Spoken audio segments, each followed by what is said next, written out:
Hi all. Happy Taco Tuesday and welcome to Live a Lit with Amy and Blue, who is not behind me today, and my hair is bouncing all over. My apologies. A little crazy. Thank you for joining me today, and thank you so much for your warm reception and listening to my videos. I'm elated to have you here today, and I am going to tell you a little bit more about the adoption story. And my last video, I talked about the adoption aspect. So, tell you a little bit about myself. I am a 50-ish something. I'm about to be double nickels this summer. And I unfortunately had a major life shift occur a year ago. And in my living situation, out of response to a whole lot of life situations happening. And I'm here to share that with you. So, a little bit about what's been going on is adoption. So, join me, get something fun to drink.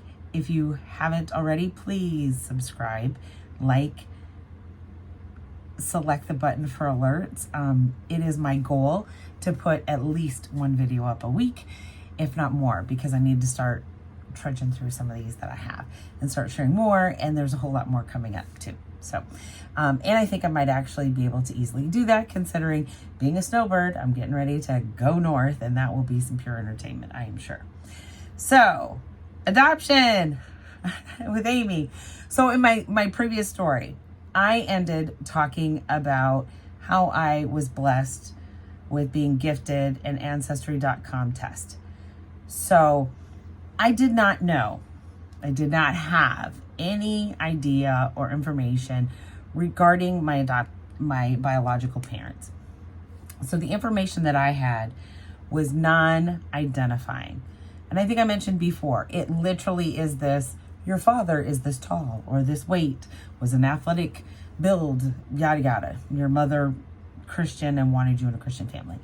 So I had no information. I knew no information about myself other than the fact that my mother was Caucasian and my father was African American, and he was taller, she was short. She was like 16, I think. And I think he was 18, maybe 19, something like that. Actually need to check that, but either way, it doesn't matter now. So she got me the test, and I stopped there because I'll tell you, it stopped my heart when I got it, when she handed it to me. And fortunately, she said, here, do it when you want. It wasn't, I had to do it then. I took it back home with me, and I literally carried that thing around, or left it in the house, sat and stared at it for a minute. It was some time. I don't know why. It just really, really scared me to find out. So who knew? Any rate, I fill out the thing. You have to sign up on Ancestry.com. And I send it off. And I was at my girlfriend, Kristen's house.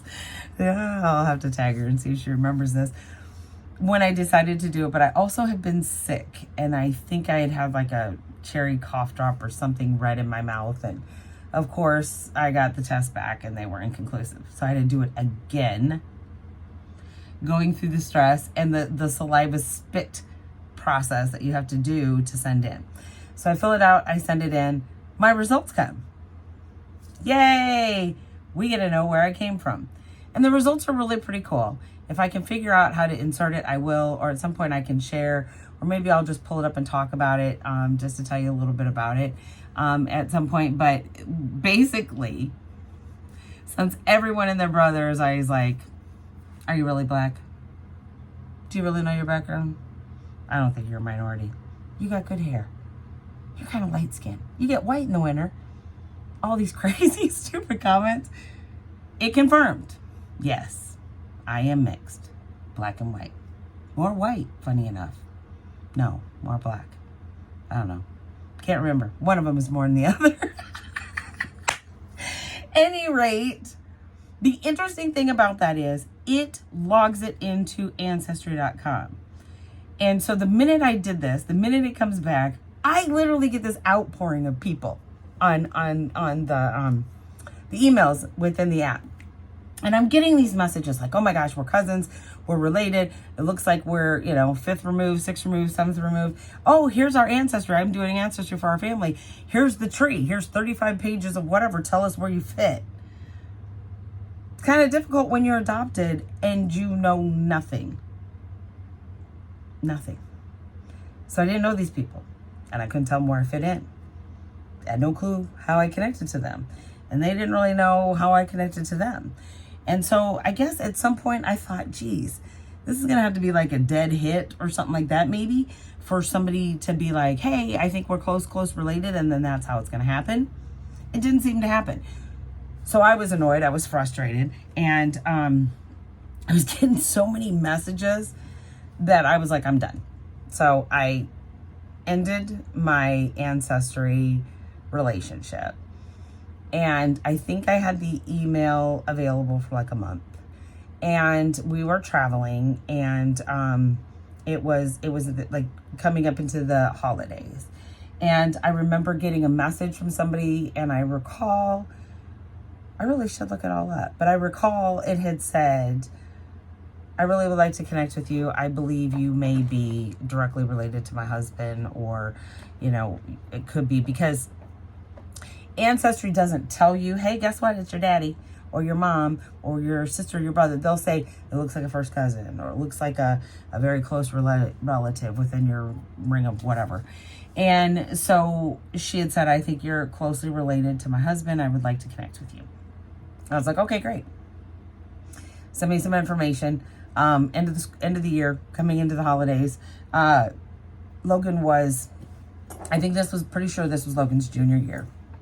And if it wasn't, it was her sophomore year, and it was just crazy.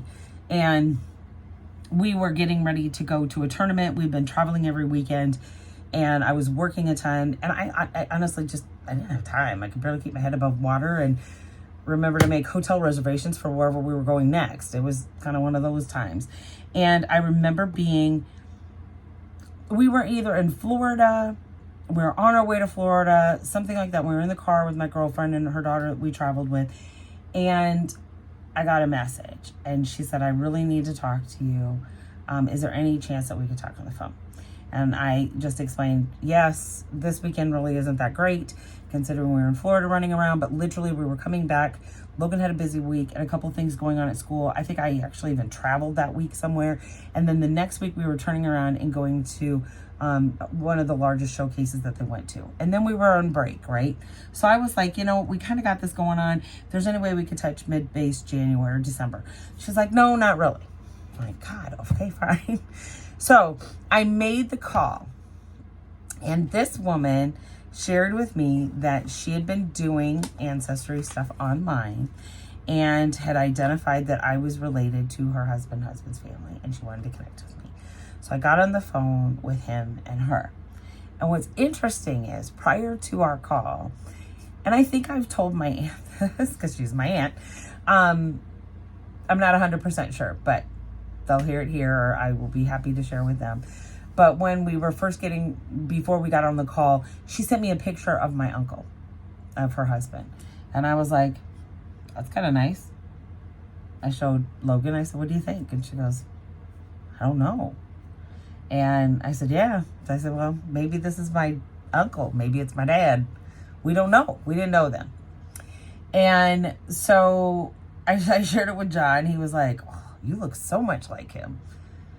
Not having anybody to look at for 50 plus years other than your daughter, and being able to say, hey, I look like that person.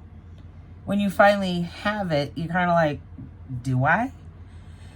So it was interesting because my uncle, now we find out he was my uncle, made a comment to me about, please send a picture of yourself. And so I had sent a picture, or my aunt had shared a picture, or whatever I had on Facebook at the time. And he was taken back. He said, geez. And he thought I was his daughter, now my first cousin. and that we looked that much alike. And I was like, wow, I guess because I had sunglasses on too, and we favored each other. So I was like, okay. So we get on the phone and we talk through my story and the timing, and the details of this are very interesting, and I'm going to be very candid. And I don't believe that this will hurt or offend my family, my biological family, or my siblings, and I pray it doesn't. That is not my intention. This is just my experience and my story. So know that. And it's just with all transparency. So we talked, I shared with them my story. The fact that I was adopted through the social services. I was 10 days old.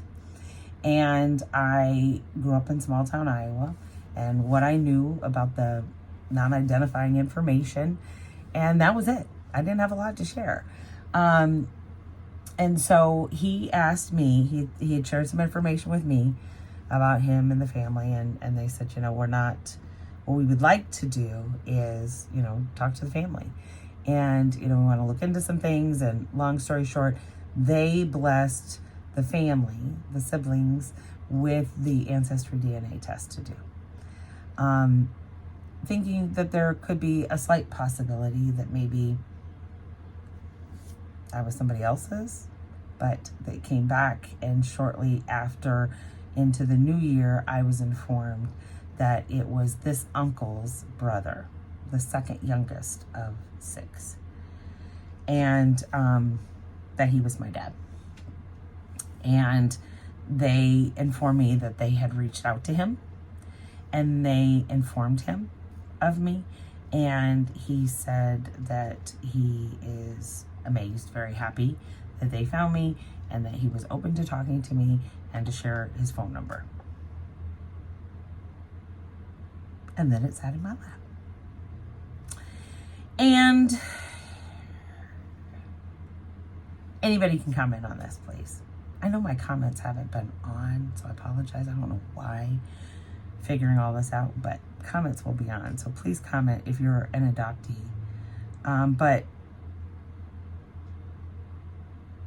even 50 plus years, you go through this and you're like, or 40 years, you're like, I got the phone number. What do you say? How do you call somebody and say, hey, I'm your kid? Surprise! Like, what the fudge? So, any rate, I sat on the phone number for a week or two, and with some liquid courage and a short time frame. That's what I did. I knew I had X amount of time because I needed to go pick up Logan from soccer. So I called him and said, hi, it's Amy. And he told me the story. And this is where I want to just share that I've come to learn through this process, and just in life in general as we get older. And I've talked a lot about it with Logan and even my goddaughter and some other kids that, when you're growing up and you graduate high school, in that age and space, you think your family is everything and they're perfect. And then as you start becoming an adult, you kind of realize that maybe my family tree is a bit of a bonsai tree, and there's some people that got some issues in there, and that's okay. And I'm going to love them where they are. So that's probably where this story, I should point that out. Because, you meet somebody that you've always wanted to meet. You absolutely unequivocally have no expectations, because I have a family. And I haven't known you all my whole life, and I'm okay. But I wanted them to know I was okay, and I wanted to know my story. I wanted to know what happened or how I got to being put up for adoption. And so in that, he shared with me a story. It's probably the best way to put it. I'm not 100% sure that it's fully my story. Because I honestly think and believe that he May have just felt he had something to maybe prove, or I was judgmental. I don't know, but he unfortunately wasn't 100 with me all the time. So I don't know 100% if this really is my story. So what I was told is that my grandparents, and I have notes and history, so this is not all perfect, but they lived in Texas maybe at first, or Oklahoma, and my grandfather was in an accident and he broke his back. And when all of them were young, it was thanks to a farmer who was Catholic and the Catholic Church that helped them in the recovery. And in that, he converted to Catholicism. And so they all went to Catholic school until my grandfather, who was teaching at Iowa State, moved to Iowa. So they were in Colorado Springs at that point. He had gotten a job and they moved to Ames, Iowa. Let that sink in. For those that know me, let that sink in. Those that don't, let me tell you, I grew up in eastern Iowa in a small town, farm town. Grew up between the farm and the town, in the city, or in town with my mom. There were no minorities. By every right, if somebody said, hey, you're going to go to a big university, being on the eastern side, more often than not, people would say, oh, they all go to Iowa. I went to Iowa State. I wasn't even thinking about it. So when I tell you that everything happens for a reason, I really believe everything happens for a reason. Because when I was graduating high school, and many people will tell you I got a scholarship to go to Kirkwood, and I even thought maybe I was going to go to business school. Iowa State really wasn't on my mind. And I had a great experience to go and visit and had a great weekend. And I was like, Iowa State is everything. So I went to Iowa State. So here my biological grandfather was teaching at Iowa State. When they lived there, they realized and decided that, you know what, we can get more for our money if we move to Boone, Iowa. So they lived in Boone, Iowa. Of my dad and his siblings, there were 6. There were 3 older, there was kind of a gap, and then there was 3 younger. So the 3 younger at that time were in high school. And they went to high school in Boone, Iowa. And as you can imagine, they were the only black family in town. So it was an adjustment. My uncle, who connected with me first, was the youngest. He fared very well. He was athletic. He was involved in everything. It was an easy adjustment. He kind of, it wasn't easy, but it was okay for him. My dad didn't, and he kind of became the rebellious one. But what they were known for, and I've heard this from my sister and kind of through her mom, which I look forward to learning more, was they were big gearheads. They're into cars, fixing them up, taking them out, racing them, wrecking them, do it all over again. And in doing that, his 2 best friends had a sister who they had relations, and she got pregnant. And then she disappeared. She didn't come around anymore. And then at that point, when he asked about her, everybody just said she's okay. Everything's fine. They didn't tell him. And he did learn, I don't know if it was before she had me or right after, because he did see an infant picture of me in a yellow dress via her best friend. And she said, that's your daughter. But my mom never did and said that to him. And he didn't know what to do, so he asked his mom. And it was in 1969, and his mom, my grandmother, said, he can't do anything. She's white, you're black. And she hasn't even told you that the baby is yours. And that was that. And he said he went on his way. What wasn't 100% clear at that time, to me, was the fact that he was married when this happened. And my older brother, who was born at the time, is literally a year older than me. So we share the same birthday. And then imagine a couple years later, then they have my sister, Tia. Unfortunately, that marriage did not last. And they parted, and he traveled, and he tells me that he kept in touch and cared for as much as he could, but he was not there for them. And unfortunately has a distant relationship, which come to find out was non-existent with those two siblings. Two. Yes, I know my finger's short. Talk about that another time. Two. So we had two siblings from the first marriage. Then he shared that he never really thought he was going to get married again, because at that point he left his career, which was he was in restaurant management. And I should note, while he was in restaurant management, he was working at a restaurant in the Ames area. Then my brother was born, and his mom and his wife at that time, then they got married, got together and whatnot. They then made the decision to move to Iowa City because he accepted a manager's job at a restaurant in Iowa City. Keep that in mind.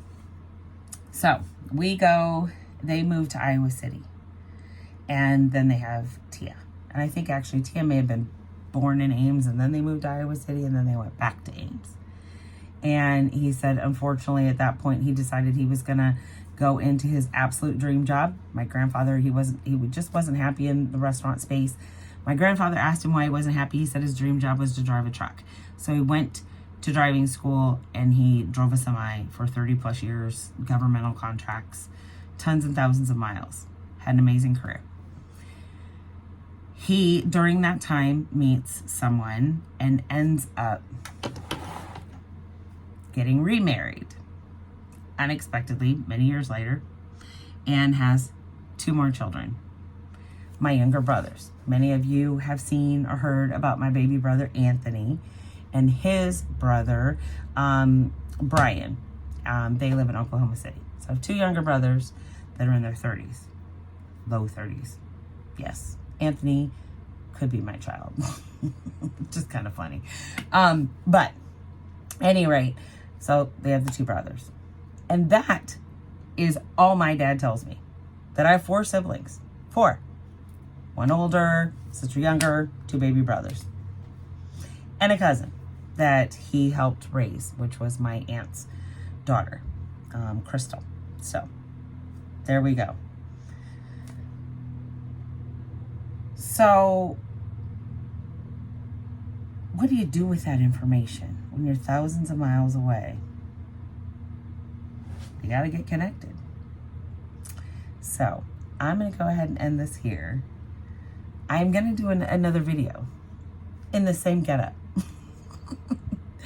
Talking about it, so I don't forget where I'm at, and I will just post it shortly thereafter, probably this one, or I'll post two, or I'll post both of these this week. There we go. 2 videos in 1 week. And I will dive into, what happens when you meet your biological father when you're 50. I think I was 50 at that point, in my 50s, 50, 51. What do you do? How do you build a relationship? How do you keep in touch? All that good stuff.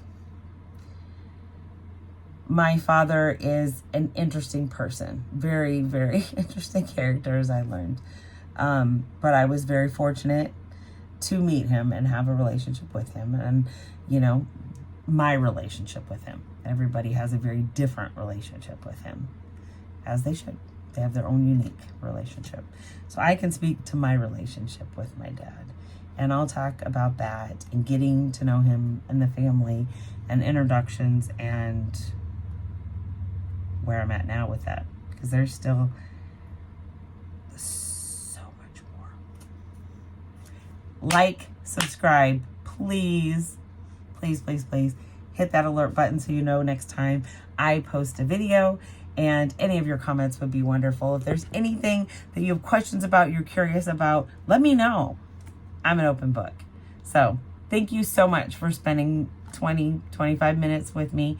I appreciate you. Thank you for listening to Live a Lit with Amy and Blue, and we will be with you on the